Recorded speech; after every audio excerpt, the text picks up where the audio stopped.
Okay, I'm back with my stars playlist, and today will be Oprah and Stedman. Um, this is a friendship.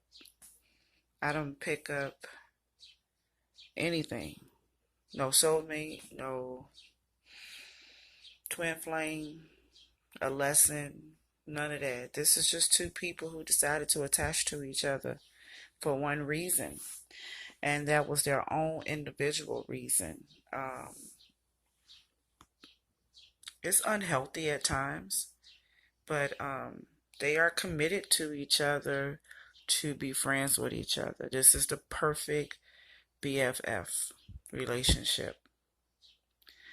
That's what I feel. And maybe it's something to do with the passion or compassion. I don't know.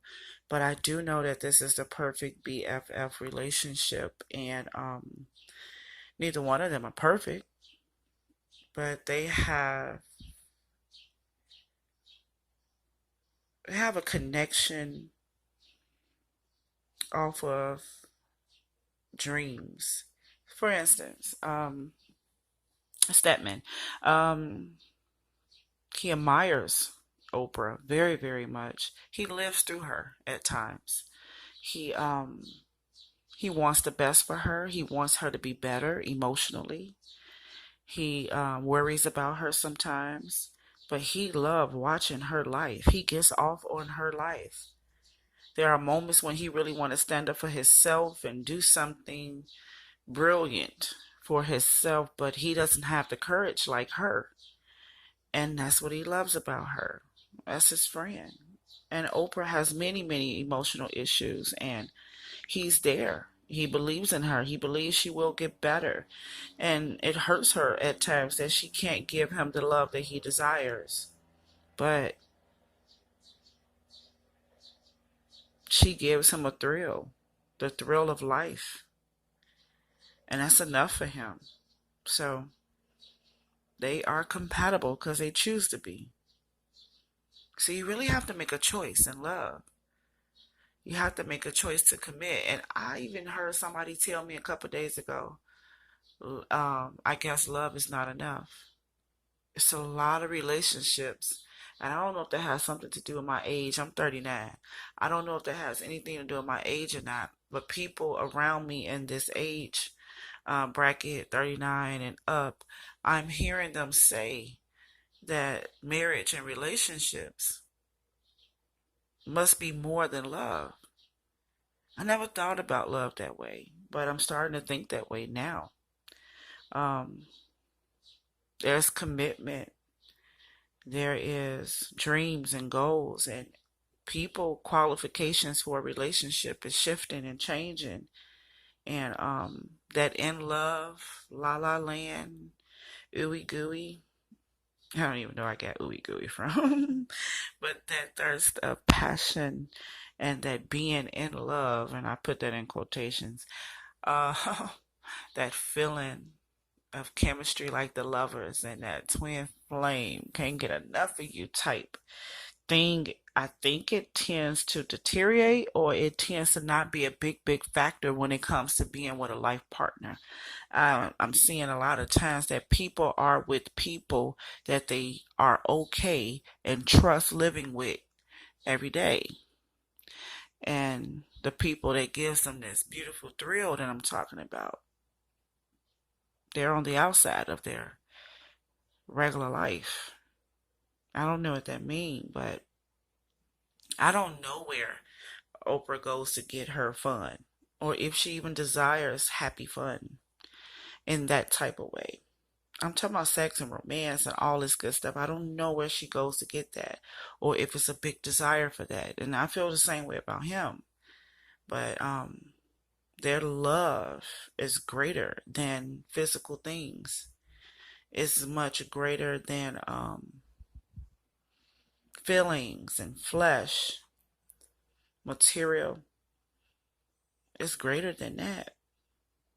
It's about the commitment to share life together. And I really feel it and I respect it 100%. So that's what I feel on that. I was kind of surprised about this feeling that I had, she's not rich. I know that sounds crazy, but she doesn't live like that. She's not rich. That's us thinking like that. She's not rich. No, not at all. She doesn't even live like she's rich.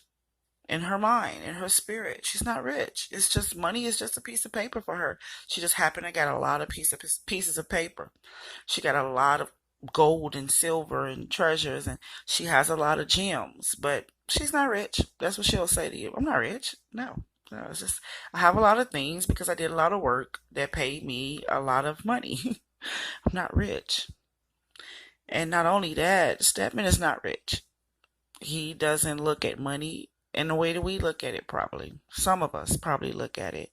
So he doesn't think she's rich, and she doesn't think she's rich, and she loves him for that, and he loves her for that. They don't live spiritually as this high maintenance couple. People. It's kind of hard to say couple. People. They're not like that. That surprised me. It also surprised me that Oprah has so many emotional issues from the past. Now, I know some of the story, of course, but it's still here. It has surprised me that it's still here because I watch her do a lot of life work, or maybe she just talks about a lot of life work. Or maybe she went through so much that it's going to take her life to complete this process.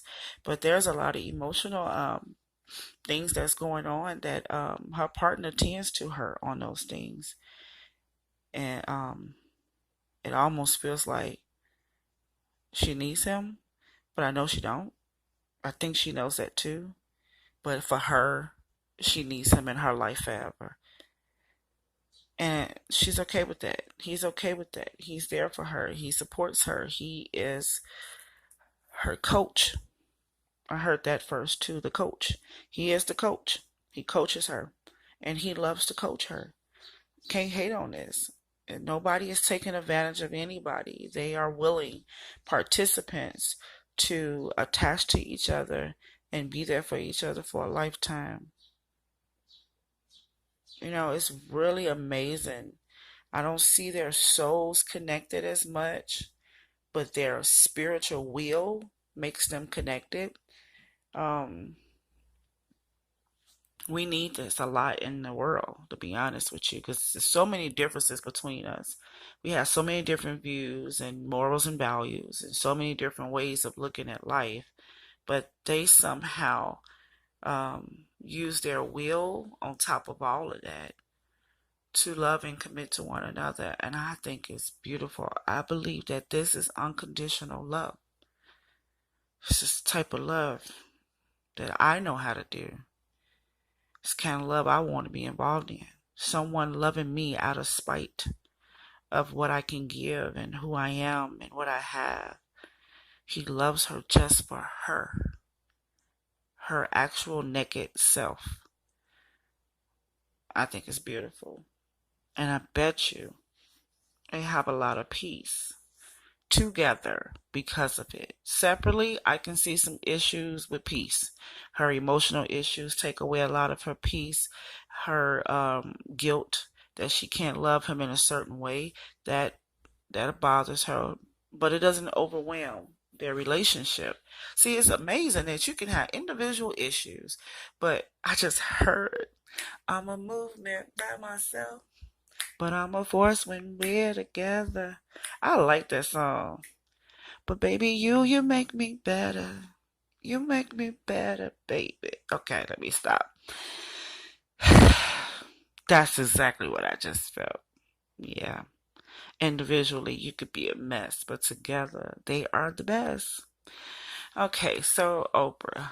Um, the typical air sign issues.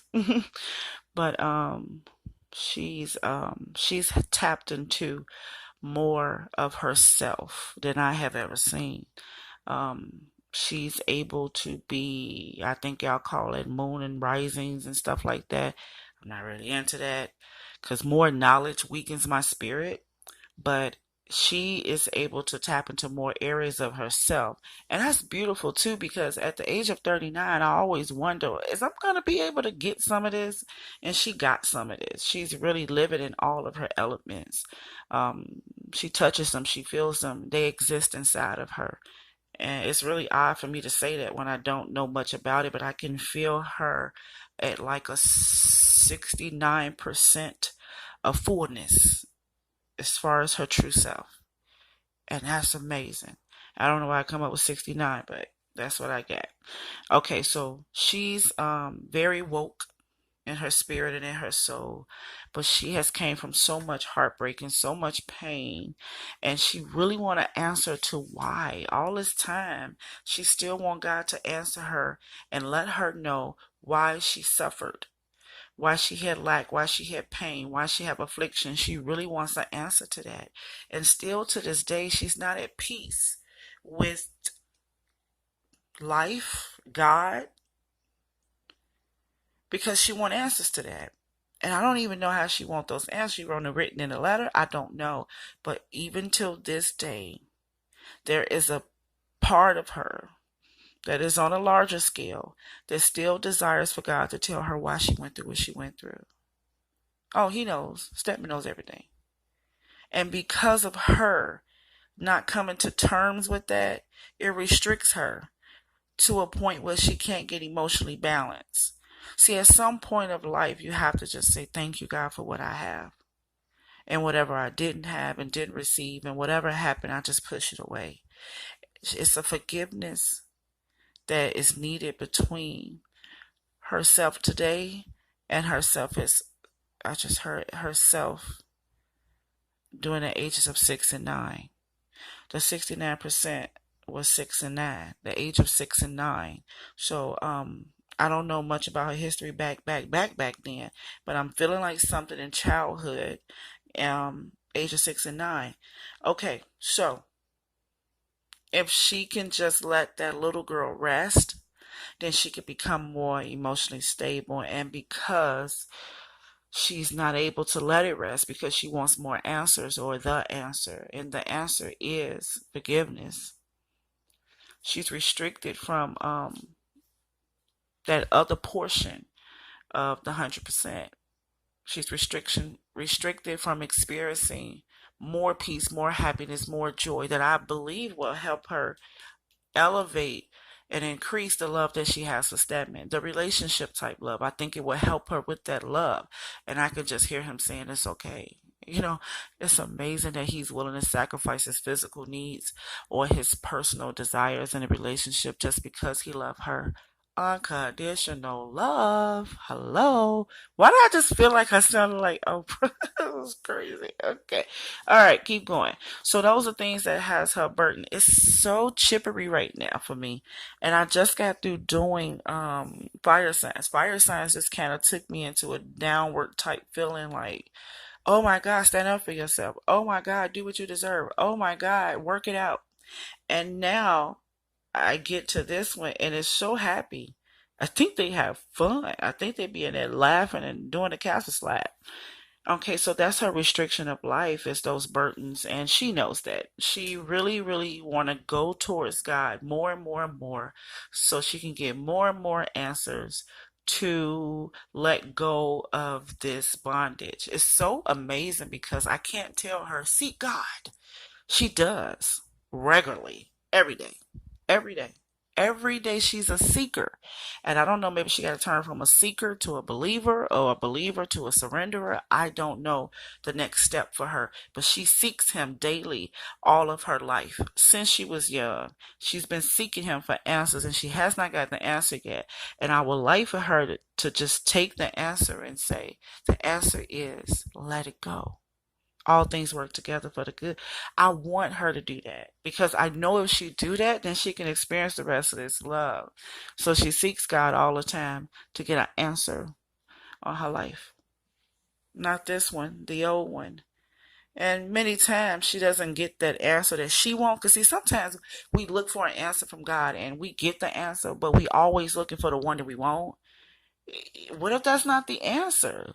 When you ask somebody a question, you take the answer. I don't know why I'm preaching. Okay, so then it doesn't work out for her. So she takes the decision and she just said, forget it. I'm just going to accept this at this moment. So she have moments when she say to herself, I accept. There's nothing I can do about it. I can't get a full-blown answer of why I experienced this when I didn't have a say-so. So I'm just going to let it go. It's obvious I'm not going to get no power in this situation if I keep seeking for answers. And I'm not getting any. And then she just said, okay, I'm just about to go forward. I'm about to go forward and give everybody the gift that I believe was tampered with for me. See, it's already this thing on top of her ministry work. It's already this thing on top of her charity, on top of her giving. She is a humanitarian. Of course she is. It's already something on it that makes it a little heavy weighted. She's basically saying, I'm going to give the gift to the people.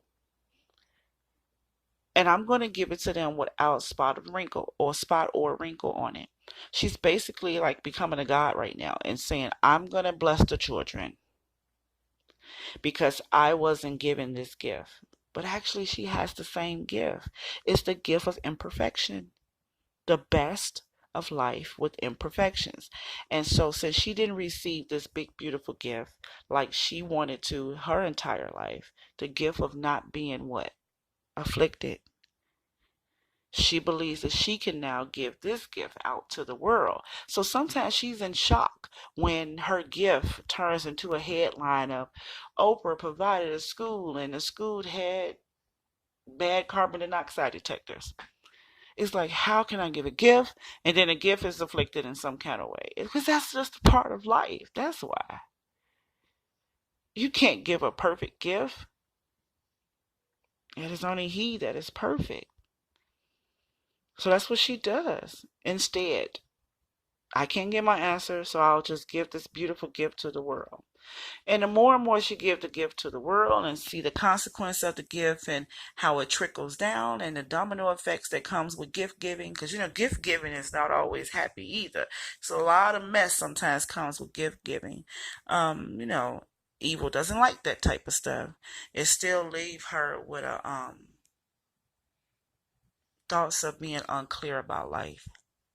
So it's not satisfying her that she goes out and give these big gifts to everybody. She's still looking for answers at the end of the day. And there comes her partner. Right there. She can rest her head on him with everything I just talked about. But at the same time, she has a hard time communicating passionate things directly to him. So it's kind of like this. Hello, Stedman. I gave a gift to the world, and let me tell you what the consequence was. Instead of saying hello, Stedman, and talking directly to him, she talks indirectly. He's okay with it. Don't get mad. And she rests her head upon him and give him all this conversation of the negativity that she experienced, the hopelessness, how I wanted to do something with a good heart and it turned out to be, yeah, all those stories, but yet not talking directly to him, and being able to create peace for herself. She leans on his shoulder. She is not as strong at home as we might think of her in the public. This is not a strong woman at home. Edmund is the strong man, and she leans upon his chest. She doesn't feel powerful like we see her. She doesn't feel that because she's looking for some evidence and some solutions the way that she desires to see them. I still want answers to my past, and I want to understand why I give this gift and it doesn't always come back perfect. I just heard the scripture. I think I'm paraphrasing on this one. His word doesn't come back void. So why is she getting voids? Who is she doing it under? Who is she doing it after? If his word doesn't come back void, I don't know why come she's giving out gifts and they come back void to her. But that's a personal reading right there. So The truth is, she knows she had to make a decision to work on her emotional state when she's dealing with giving and receiving and closing the door to the past. She knows this. It disappoints her that she just can't find one answer or one choice to solve all the problems in her life. And I wish I was talking to her face to face because I know of someone that can help.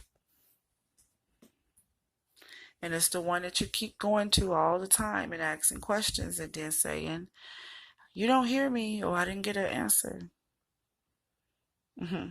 I would like to her to go one day and just sit when she go to speak to him.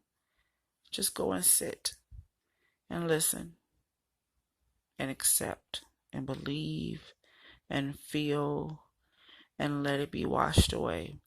This reminds me of scripture um, during the time of mm,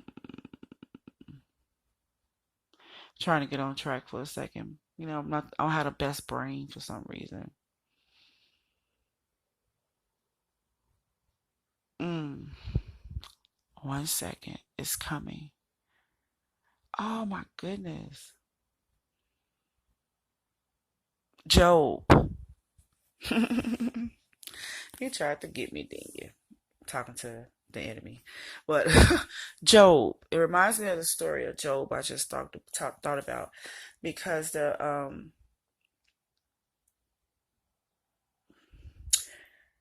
enemy was walking to and fro, looking for who he could devour. And it reminded me of her, not so much in an enemy type of way, but she goes to God to and fro, looking for answers. And I would just wish she'd just sit right there instead of leaving before accepting what was told. I don't know why I said that, but that's what I said. Okay, let's go to Stedman because it's all about Oprah. Oprah has a lot of power in her and not her beneath her. And that was odd too. She has a lot of power that she hasn't even tapped into yet. There's more inside of her than that. Um, she got a lot of more work to do because she has to get the answer of life, her life, not life as a whole, but her personal life. She still wants answers to that. Stedman himself, okay, cool dude. Cool dude, laid back. He really, really wished he was standing in front of a podium speaking to millions of people, and he dreams about it and he wake up and he shakes it off. He's not really going to do that. He's unbalanced in some ways. He's been desiring love and desiring true love, and he wants to feel stable and secure. He wants to be this vibrant, strong person, but he's never really took the time to initiate that. And I think it's with fear of what other people may say. And that's what Oprah is not. And I think that's how they're compatible on that. And I think that's why he loves that part about her because Oprah do her and what she believes, and she passes out her gifts, the gift of life, the gift of just charitable, just everything that she gives, her positivity, and she does it without caring about what people say. And he loves that about her. I know it's back on her again. That's how much he admires her. It's like an alter ego for him. He doesn't really have control over himself at times. He loves her. And he loves the victory that she built, and he loves the victory that they have. They have the victory in understanding each other and learning how to love each other unconditionally. No, we don't have the house with everything in it. No, we don't have the complete, the children and all that. No, we don't have that. And I don't believe that I was purposed to be here without all of that as a whole. But I'm talking about a whole family. I can feel him desiring the wholeness of a family. And whatever that means to him, I don't know. It can mean children, and it can mean lots of people in the house. It can be his ancestors. It could be so many things on how he desires family to look. But he is okay without having that picture. Whatever that picture is for him when it comes to his complete happiness, his complete joy, and his complete dreams for his life, the look, the picture. He's okay with living life without the picture to experience this joy, love, and teachings and spiritual learning through Oprah. In other words, I would rather be with her for the rest of my life than go back and live the dream that I dreamed. How about that? That's some love for you. That means I accept this life. Amazing. Why can't he help Oprah? Because that's what she needs to hear. He accept this life. He take action in it. He's okay with the changes that comes with it. He understands that she can't love him in the magnitude that he dreamed. But he's content with the love they have. Okay, this is what I have for them. For some reason, I am really pulled to do Oprah by herself. I'm really pulled towards that. Okay, so like, subscribe, and if you got an idea of someone I should do, just comment. All right.